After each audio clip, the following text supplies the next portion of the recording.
What's up there, workforce? And Brian, simple yes or no. Can Blizzard be saved? Diablo 4. Uh, No, well, it's a real complex answer, honestly, because it's said, depending on who you ask, people are going to have different thresholds. Some people might have no issue with what's been going on, but there's a lot of context. I mean, that is a very heavy and weighted question. You could even say, could EA be saved? Like anything uh, like that. yeah, I mean that really does come down to who's asking, and context seems to be the big thing we need to talk about here. So, with all of the Blizzard news, we should probably set some context so we can talk about what to expect from this BlizzCon season.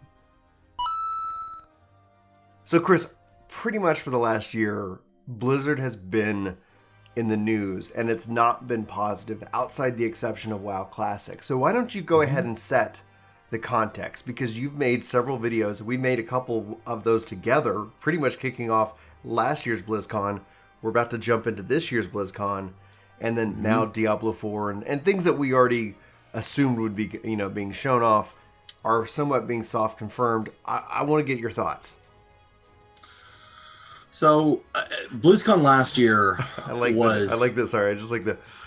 Anyway, continue. It's like that. That sums up the year, like in one. Even before he shares the words, but continue, please. Yeah, BlizzCon last year had some mixed feelings from it. People who've been to like every BlizzCon say that they pretty consistently rank it towards the bottom of their BlizzCon experiences. I had a great time, but it was my first and only BlizzCon, and it's something I always wanted to go to. So, there was a lot of bias there. So I don't know that I really was able to evaluate it in the context of other BlizzCons.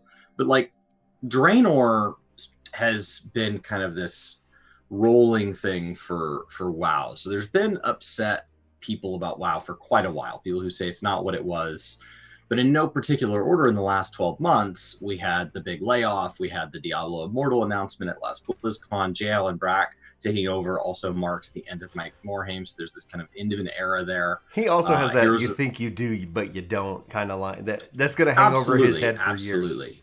And there's a lot of people that have come into leadership positions there that I think people still want to believe that Blizzard and Activision are two different things. And so when they see Mm-hmm. people that seem to be more of a traditional Activision mindset, they feel that that's the death of Blizzard. Whether or not Blizzard would do those things on their own now, because it is all one company. Heroes of the Storm being brought to an end. Uh, this all seems to have been brought to a head as we talk about the Hong Kong Hearthstone mess. Yeah. And now that seems to be spilling over into Overwatch with the cancellation of the tournament and them kind of saying, hey, we're going to take one of your heroes and make it our mascot. And it just really shifts the question to like, what can BlizzCon look like, right? I think they wanted to just be quiet and let everything ride to BlizzCon. Yeah. But that's really made it a mess. And so we have a couple of announcements Yeah. at BlizzCon that we need to all have in mind as we look to what they could be expecting BlizzCon to do. The first is the WoW expansion. It seems reasonable to expect 9.0. 9.0 Mm-hmm. to have some presence there. Right now, WoW subscriptions are not just based on retail. Classic has a big piece of that. So I don't know that 9.0 has the same weight that previous expansions would have had. Mm-hmm. Um, uh, are there any other announcements that jump out to you? Well, so I want to set a real clear expectation is that we believe or we've been told certain things are coming in, rumor and speculation. And the reason I say that is that I told you privately, I was like, hey, Chris, I want to talk about this with you. And I go, if Diablo 4 isn't announced, if Overwatch 2 isn't announced, if these leaks aren't announced, it ultimately sets people up to be even more upset because we were all expecting or hoping for some Diablo 4 information last year. We got Diablo Immortal, and that Yeah. only made it worse. If it was like, okay, and they like remember when Elder Scrolls Mobile whatever was announced and they were like, oh, by the way, like there's a number 6 because we're also still working on that. So don't feel like we're abandoning the people who made Elder Scrolls what it is. Blizzard didn't get that memo or they didn't see that press conference, and so they were like, people were like, and like, are we going to see some Diablo? We haven't seen it since like 2013. So I just want to set the context that we've heard Overwatch 2. You've heard that. We've heard it from friends and people who like have more context than we do. And it just makes sense that Overwatch, or what as from heel versus babyface says, Overwatch 2 loot box reset, comes into play. Diablo 4, I put a video up on Ginger Prime yesterday because it leaks where they have an art book coming out and says art from 1, 2, 3, and 4. Diablo 2 Remastered, rumored to be coming out as well. I think from Diablo 2 Remastered and Diablo 4 is a really good apology from last year's Diablo Immortal announcement. I bet we hear nothing of Immortal. I don't think that. I think they might have it on the show floor that people hey, you can go test it, but not on the stage. It's not the time for it. If they're going to talk about Immortal, it's sometime after BlizzCon. That is, if it's still happening, which would be weird if it's not, because even you and I agreed Diablo on your phone is a smart move. Diablo only on your phone is dumb. Because you cut out anyway. So that's what we've heard, and if they don't hit those notes, I think it's going to be a very chilly Blizzard, very chilly BlizzCon this year, because I think ultimately people coming off of the BlizzCon situation. There's some reasonable reasons to Overwatch resetting besides just a loot box reset. Well, absolutely. They could add Battle Royale. They could add a PvE aspect. They need could a add PvE new aspect. Heroes, new maps. I mean, it would give a ton of area to a chance to just rebuild the game into something bigger and larger, since they seem to have dumped a lot of their esports eggs in that basket. Well, and I actually really enjoyed my time I spent with Overwatch. I was a Mercy main, and I really have always appreciated what they had. And while playing it, I was like, how awesome would it be if there was another element to this? Mm-hmm. Because the characters are so defined. Obviously, this was gathered from the the dust of, or the bones of Titan. So there was this, you can kind of see this MMO element. I'm like, man, it'd be really great to be able to build out these characters, even if it doesn't impact PvP. And obviously, I think when you look at the shifting times, you got games that are free that have battle passes that are just crushing Overwatch. Overwatch came onto the scene strong, but in the end, then it just gets crushed by Fortnite. Why is it getting crushed by Fortnite? Oh, Battle Royale. Battle Royale's the thing, and other people are introducing it, and then Apex Legends comes out and says, oh, by the way, you can do a class-based Battle Royale. Let's how would that look? So I don't know if it's going to, Overwatch 2 is going to go into the Battle Royale arena. I think it would make sense if it does. If it doesn't do it, I think that's a weakness. Try it. It makes sense to try it. Call of Duty tried it, right? Call of Duty did a good job at it, but they put a paywall to get into it. And that's where I think when you look at what models work for Battle Royale, if there's no paywall, meaning if they're going to try it, there can be a paid version, because there's a paid version of Fortnite, but it can't, you got to get rid of that. Call of Duty having an annualized paywall, it doesn't make sense to me that it wasn't play our Battle Royale for free, and then if you buy the season pass, you get access to the traditional arcade game. Put that behind the paywall. If you pay $60, you get access to both for the year. Mm-hmm. It doesn't make sense that they didn't shift that into something that felt a little more, I mean, some would say predatory, but the reason it feels predatory is because it works, right? The reason it feels like, oh, they're really making me want to do this is because they're making you want to, and so that's a sign that something about it is appealing. I don't know. It doesn't make, they just launched a traditional product with a brand new idea, and those don't go together. Yeah. So these leaks feel really well timed. A conspiracy theorist would say that these leaks are there okay, we'll apologize. Right. We'll make an official statement.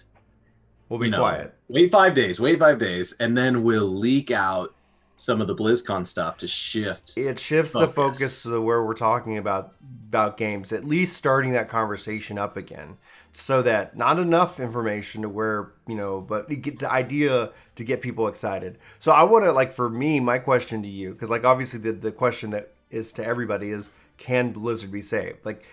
What would they need to do to essentially earn good graces back? They've had a year. Diablo Immortal really frustrated people. Followed up by firing Activision Blizzard, laying off over 800 people despite record profits. Obviously, there's business moves and things that we don't understand, but it's still a bad headline. Then essentially, it was just bad.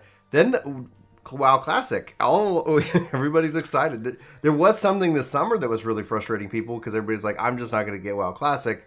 Then WoW Classic comes out and it's good. Everybody comes back, and then they have the Blitzcon. So coming into either those people were lying, or there's a lot more people in the world than we've been counting. Well, I think because it's got an awful big number of people watching it on Twitch, and the subscription numbers have been real, and the queue numbers have been real. Like, I think essentially what you have is that you have a passionate fan base that is such a great minority, and that's including you and me. We are a part of this minority of the enthused who follow the news, who have like opinions, who talk about games, even when we're not recording ourselves talking about games. And that's where we are in the minority, and it can be frustrating because there is a great, like, take FIFA, like my question to you about EA. Like FIFA, despite as many people who hate EA, they make incredible amounts of money every year. FIFA itself on its own makes incredible amounts of money. We've got the new Star Wars game that the enthused are concerned that they said they're not going to do microtransactions, but they're going to sneak it in. And then there's a bunch of Star Wars fans out there who do not care what way whatsoever, and they're going to, if it's a good game, they're just going to purchase it and move on.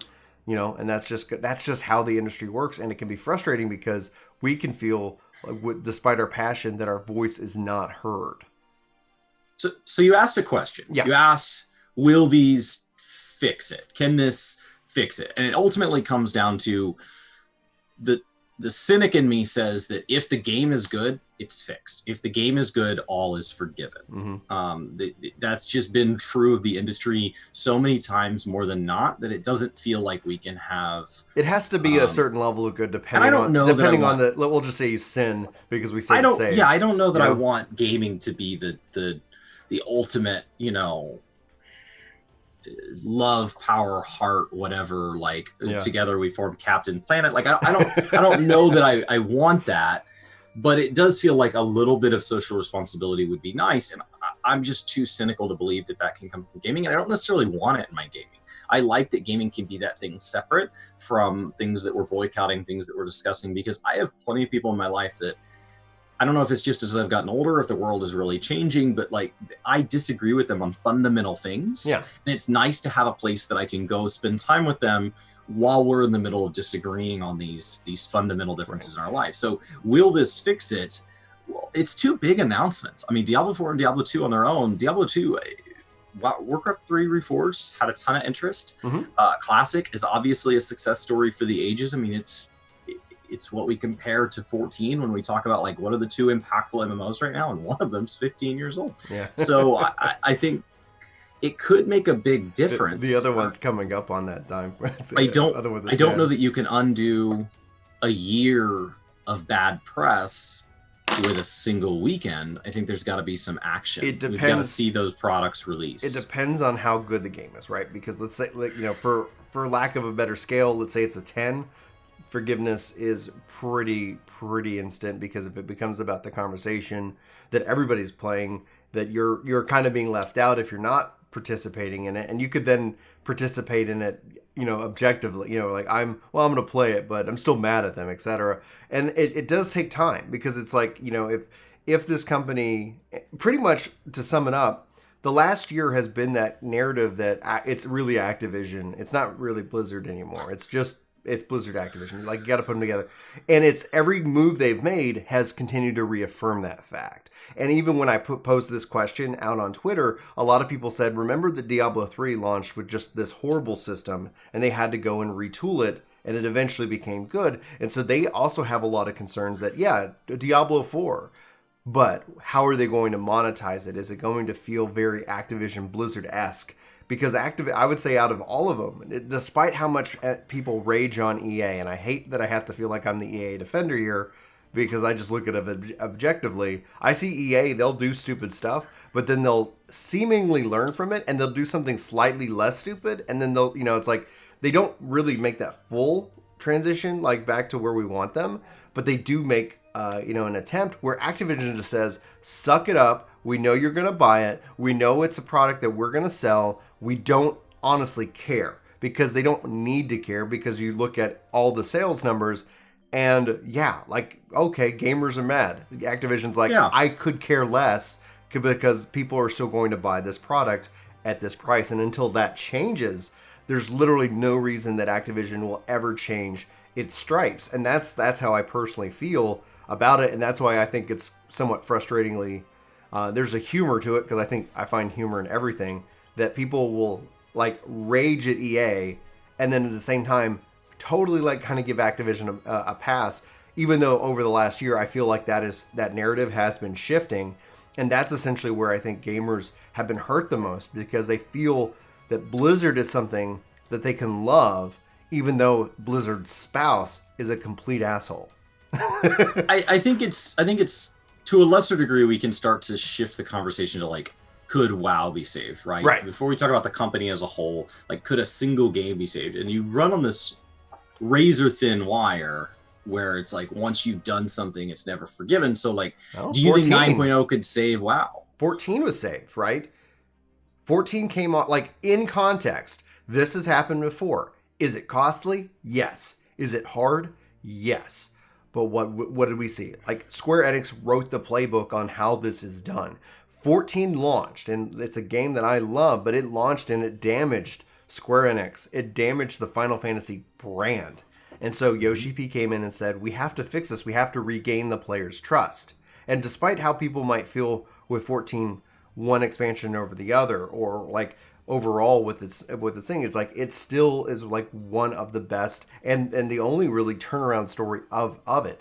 So ultimately, can these companies be saved? Absolutely. Can WoW be saved? Absolutely. It's going to take like more effort than it should have. It should never have gotten to this state if they were truly listening. But I think they have been listening, just to the wrong people, and the data has been off. And I say that being that I think that they misjudged sunken cost, people who continue to play because, well, hopefully it's going to get better next expansion, and like my friends are here, and I've already put all this money and time into this, so it's really hard for me to go jump somewhere else. And eventually that kind of like a burn, right? Like all of a sudden that 3rd degree burn becomes a 2nd degree burn, becomes a 1st degree burn, and you're like, I can't stand the heat. This is too painful. And then you jump ship because it's actually the path of least resistance. But you go ahead. I mean, I think it's definitely two forms of a bank account, right? Right. On one end, you have to have an actual physical bank account with enough money to do this. It's incredibly expensive to rebuild a game, and there's a reason that we talk about 14. It's the exception, not the rule. Most of the time, you're wasting your money.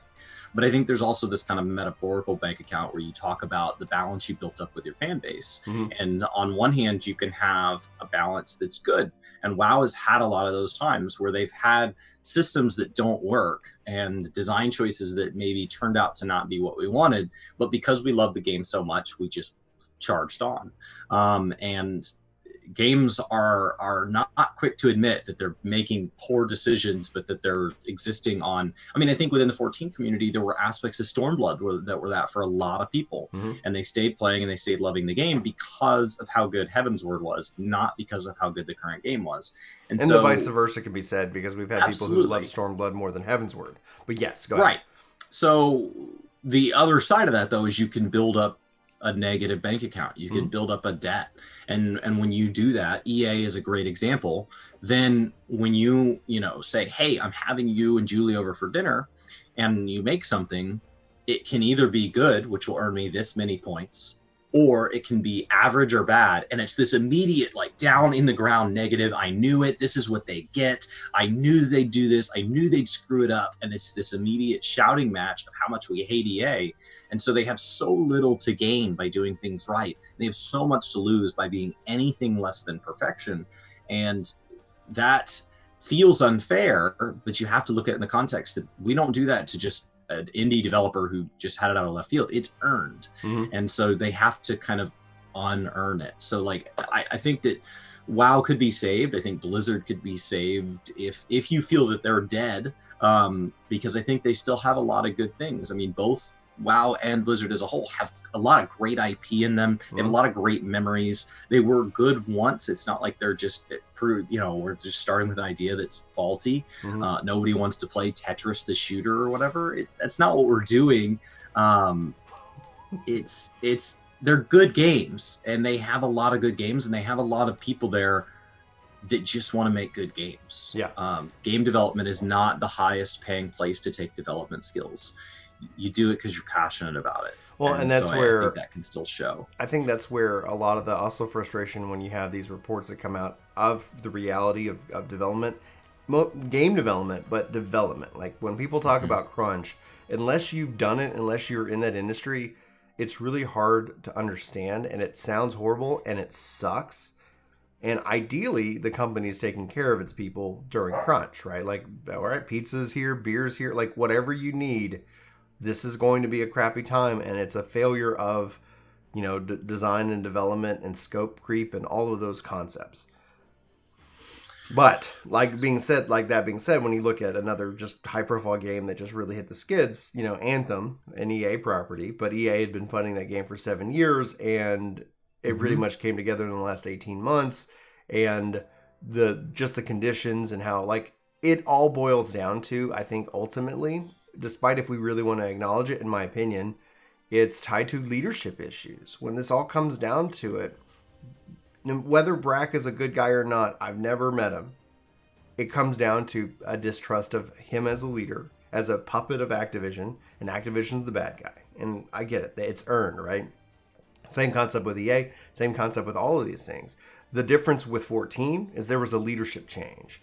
I personally like the leadership of the old one, but what it does is it signals to everybody, just like, do you remember Jack in the Box, right? Like when Jack in the Box was back in the 90s, it had a huge issue. People were getting sick, people, going to the hospital for eating their food. Marketing wise, what they did was they brought in Jack, who's the same mascot since that point now, and he comes in a commercial and fires everybody and says, that's it, I'm back. Almost kind of Steve Jobs-esque. Let's get this back on the road. People wanted somebody to be let go, and that's what that narrative actually did. Said that's what you can do it once. You can do it once. Yeah, it's the whole write a letter. That's what Destiny 2's going through, right? Mm-hmm. Yeah, you can do it once. Mm-hmm. But if they came out and it turns out in 2-3 months that this Armor 2.0 system ends up being ultimately a paywall, and they end up ultimately saying, ha, you reached $9.75, now you have to pay us $6 a month, and we didn't tell you that was coming, right? Then there won't be any amount of firing people that gives them a chance to do it twice. You do not. Yeah, you fooled me once, shame on you. Fooled me twice, shame on me. And ultimately, gamers are very hard to forgive in that regards, because a lot of the context comes down to is that you kind of fall in one of three categories. I'm never coming back, and they mean it. And honestly, they'll never come back. They're done. You have used the bank accounts too low. Like the costs also, Activision, Blizzard, or whoever, they're not even going to make that attempt, because it's it would cost hundreds of, it would be a ridiculous amount in order to kind of entice you back. You have people who are hurt and on the fence, and they're just hoping for something, and then you have people who are like, it's a game, I don't care, I'm not really that what did they do? They shot a dog, okay, well the dog probably was gonna die anyway. They're and that's just kind of the three tiers of people that we've engaged with, and it's and everybody's gonna have their line, but so ultimately you're gonna have the hardcore who don't, and maybe it's not like shooting a dog or anything like that, but you still see them playing WoW, you still see them streaming WoW, you still see okay, all this happened, and they're like, I don't care, they just don't care, they just want to play their games. Maybe they care privately, but regardless, a game is a game, and I'm not me playing your game is not making a political statement. That's my 2 cents. So then, they seem to be leaning into this old IP, right? Yeah. They seem to say, hey, there was a time when we were great. Why, by all standards, not just some of you like us and some of you don't. How about we just go back and just focus on that? How about we just relaunch all the games from the good old days? Diablo 2, remastered, Warcraft 3 reforged. That's not a dumb play by any stretch of the imagination, but a lot of people were like, if they're just releasing their classic hits, are they done? That's all we have left? All that talent, all the people who made those games that we love have moved on. They've either retired or they've gone to other companies. It's the life cycle of most bands, right? When the greatest hits albums, kind of become the main focus, then it's like, yeah, I mean, they'll come play your office work party and your birthday and whatever, but like they're kind of done going on big proper tours, and they're, there's very few that seem to make it into that like Mick Jagger, I can still do this because I want to. I, so like it's a lot. It's, can they be saved is a much larger question than simple yes or no. Yeah. And there's a lot of mess and a lot of context. But ultimately, we bought non-refundable tickets to BlizzCon. BlizzCon is that, more than any other conference, it's that mecca of things I grew up wanting to go to. Right. We saved up all of our allowance like 2 years back to back so that my brothers and I each had $1,000. And my mom said, if you guys can come up with like $1,000 each, you can go to BlizzCon.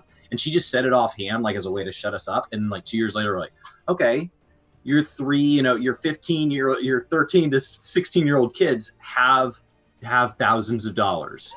How do we go? We have been babysitting, painting fences, whatever. I have it. Like, how do we go? And Mom was like, I guess get tickets. And then that turned out to be the new gate, right? And we were never able to get tickets. It sells out quick.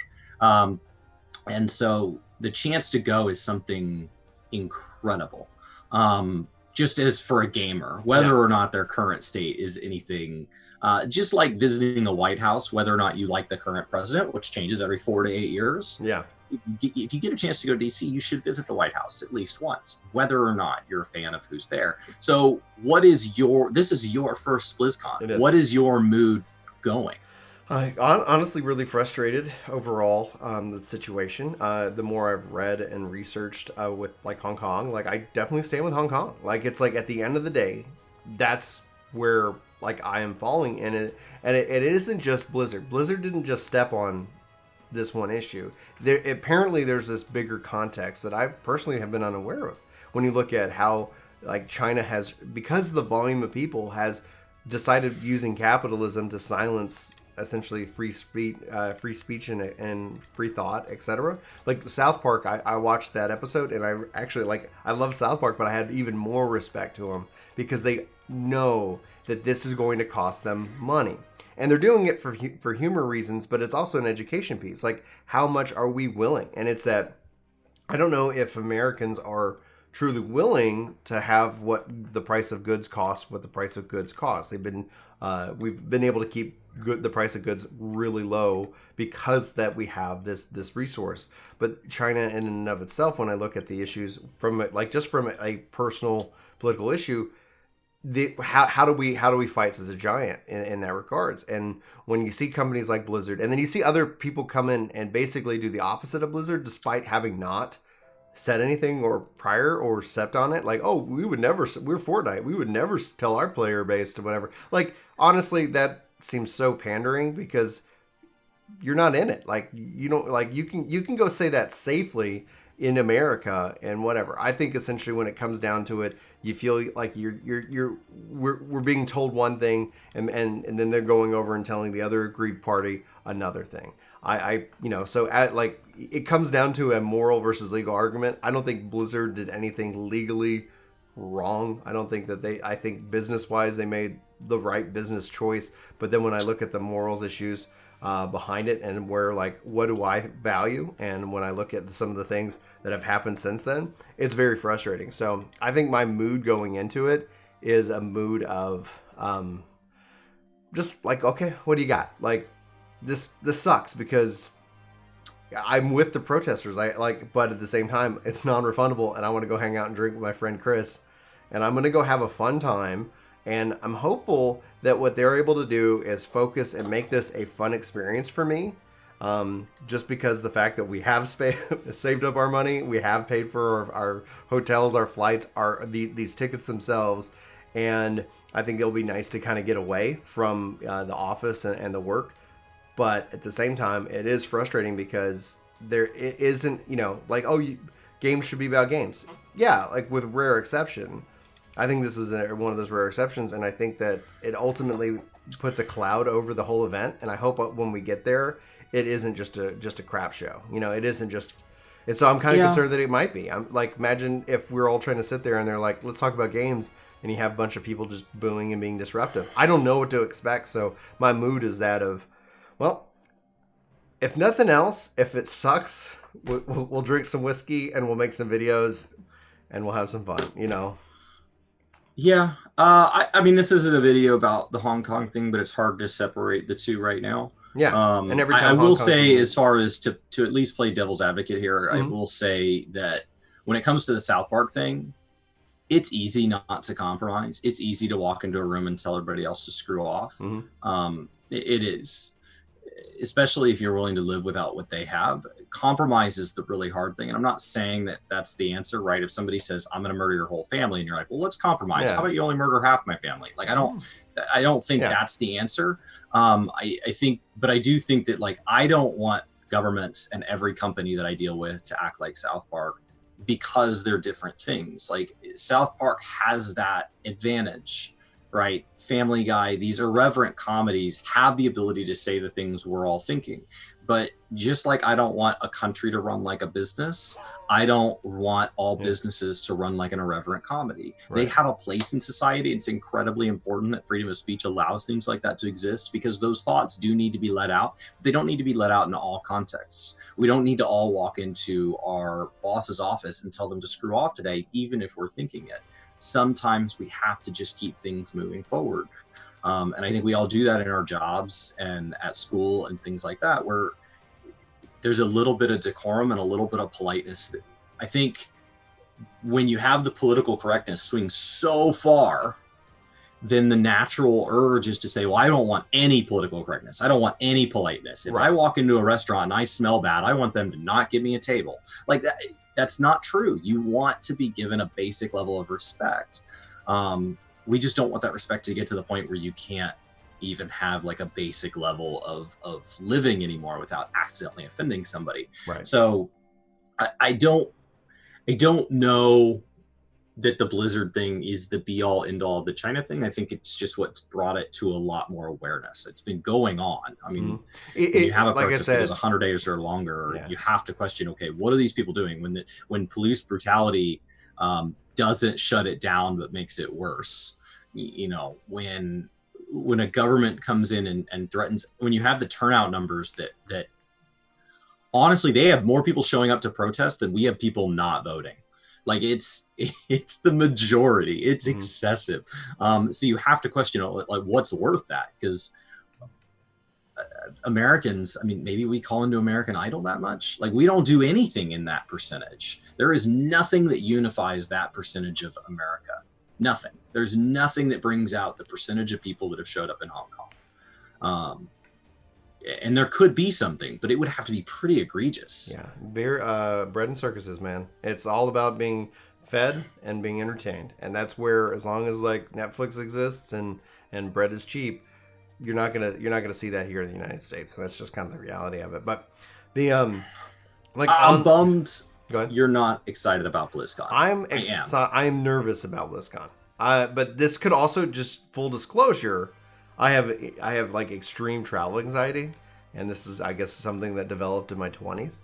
And once I get to California and we land, and the same thing with the media tour. I feel the same way going into the media tour that we went into this year as I do right now, and that's just with whatever this it starts creeping up. So I've been like, it's been just kind of subtle. Next week it's going to, like, this weekend's going to be kind of stressful, and then next week as we go to the nice long trip.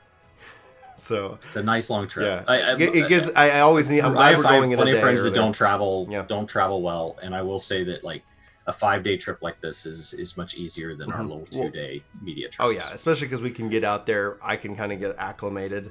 And then get adjusted, get some sleep, and then I'll start to feel good, because then it's like, great, I don't have to worry about traveling. And then and then on Sunday night or whatever, I'll be probably kind of nervous on Monday. It's just the way it's this weird thing. I never really fully understood it. But it sucks. So I hope that's all it is. Yeah, because I hope that's all it is. It would be a bummer if the decision of a few people at Blizzard have damaged an event that I know there's people who go to BlizzCon every year, and I know there's people who cover it from a media perspective, and it's just another conference. Yeah. but to me, it was always something a little more than that. I was going to love BlizzCon even if I got there and they didn't have IP, which they didn't. Right. If security was a mess, which it was. If the food was too expensive, which it was. If I couldn't get to all the panels I wanted to get to, which I couldn't. I was still going to have a great time because it was something I've always wanted to do my whole life. And I don't know that BlizzCon ever was that for you, but Blizzard owned a huge... Blizzard and Nintendo had the majority share of my childhood. They owned the majority share. So going to, if there was always a Nintendo conference every year for the last 30 years, and this was the first year for me to get to go, that would have a big place in my life. I don't know if this one will, right? I've gotten that one out of the way. So now I may be like, well, now it's just another conference.